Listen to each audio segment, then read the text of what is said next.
বেশ কিছুদিন হয়ে গিয়েছে আমি এই ব্লগটা রেডি করতে পারি নাই। সেদিনকে যে শিশু পার্কে গিয়েছিলাম আমার ফ্যামিলি মেম্বারদের সাথে, ভাতিজি, বোন, তাদের সবার সাথে যে গিয়েছিলাম, আর এটা হচ্ছে আর কি গত মাসে গিয়েছিলাম। তো এত পরিমাণ ব্যস্ততা যার কারণে আমি ভিডিওটা এডিট করে রেখেছি, কিন্তু ভয়েস দিতে আমার মনে নাই। তো চলো আমি সেদিন কী কী করেছিলাম সব কিছু তোমাদের শেয়ার করব। হ্যালো এভরিওয়ান, আসসালামু আলাইকুম, welcome to my another blog. সেদিন বেশ কিছুদিন হয়ে গিয়েছে, আমরা অনেক ঈদের পর থেকে আর কি বাইরে যাব বলতেছি। তো হঠাৎ করে একদিন প্ল্যান করি যে যাব। এটা হচ্ছে আমার নানুর বাসায়। নানুর বাসায় হচ্ছে তারা পেয়ারা পাড়তেছিল, আর আমি তাদেরকে একটু ভিডিও করছিলাম। ভিডিও করার পর কোথাও যাওয়ার আগে আমাদের এরকমই লেট হয় কোনো না কোনো কাজে। তো এই পেয়ারাটি একটু পাড়ার পর আমরা হচ্ছে একটু ভিডিও মেক করে নিচ্ছিলাম, আর সাথে সাথে আমরা একটা রিক্সাও নিয়ে নিই আমাদের বাসার সামনের থেকে। তো এই রিক্সাটা নিয়েছিলাম আমরা কলাবাগান বলতে পারো বা ধানমন্ডি 32ও বলতে পারো।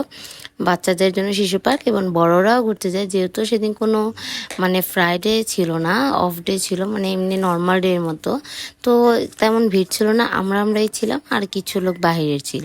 তো খালি থাকায় আমরা একটু খুব ভালো করে আমরা আর কি ঘোরাঘুরি করতে পারি, ইজিলিভাবে অনেকক্ষণ থাকতে পারে। আর রাইডগুলো খুব খালি খালি ছিল। তো এই খালি থাকার কারণে যেহেতু আমরা গিয়েছিলাম বাচ্চাদের একটু এনজয়ের কারণে, তো আমার ভাতিজা ছিল, আমার ভাতিজি ছিল, তো সবাই মিলে আর কি ওরা একসাথে। মেহের তো এখানে স্লিপিং রাইডে উঠেছিল, আর আমরা দেখো কি করতেছি। এটা হচ্ছে আমাদের পার্কটা অনেক বড়ও না অনেক ছোটও না, মোটামুটি সুন্দর না। আর ঢুকতে হচ্ছে তোমাদের 10 টাকা করে টিকিট লাগে। তো এই যে হচ্ছে এটা আমার ভাতিজা, এই রাইডগুলো ছিল হচ্ছে 50 টাকা করে। তো ও হচ্ছে এই রাইডে উঠেছে, আর আমি হচ্ছি যে মেহেরকে নিয়ে এগুলোতে স্লিপিং রাইডে উঠিয়েছিলাম। তো এই তো ওঠানোর পরে হচ্ছে অনেকক্ষণ খেলাধুলা করার পরে আমি পুরাটা পার্কে একটু ভিডিও করে নিচ্ছিলাম, যে পার্কটা দেখতে আসলেও কতটা সুন্দর, কি কি আছে আমি এতক্ষণ ঘুরিয়ে নেই। তো আমি এখন মোবাইল নিয়ে যেহেতু ঘুরতেছিলাম, তো এই তো ঘুরতে ঘুরতে আমি আর কি একটু একটু করে সব কিছু ভিডিও করি। আর আমাকেও এখানে একটু উঠতে ইচ্ছা করলো, তো আমি এখানে উঠে অনেক ব্যথাও পেয়েছিলাম হাতে।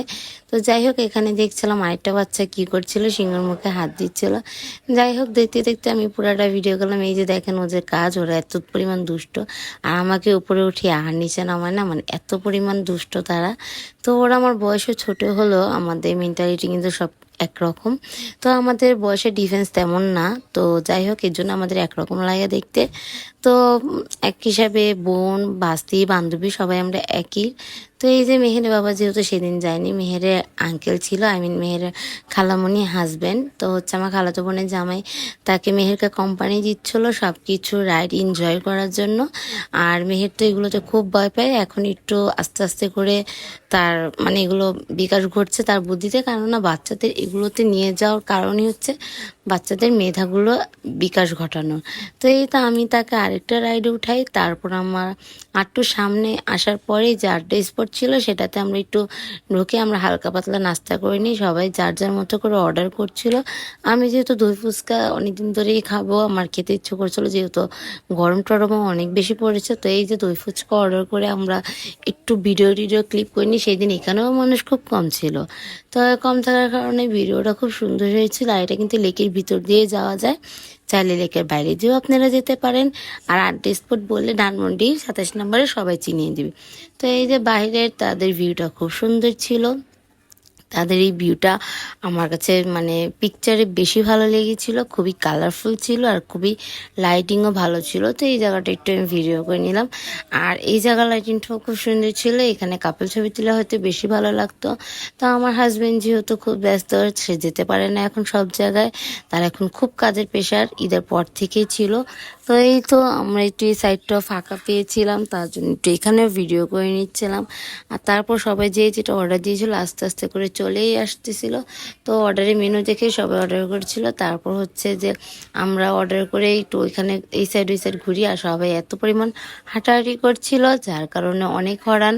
সবাই একটু ফ্যানের নিচে বসছিল। আর এই যে আমার মেজো ভাস্তি, সে বলতেছে না আর ভিডিও করো না, আমার মেকআপ কালো হয়ে গিয়েছে। তো এই তো সবারটাই ভিডিও করছিলাম, আমারটা আমি একটু ভিডিও করে নিলাম।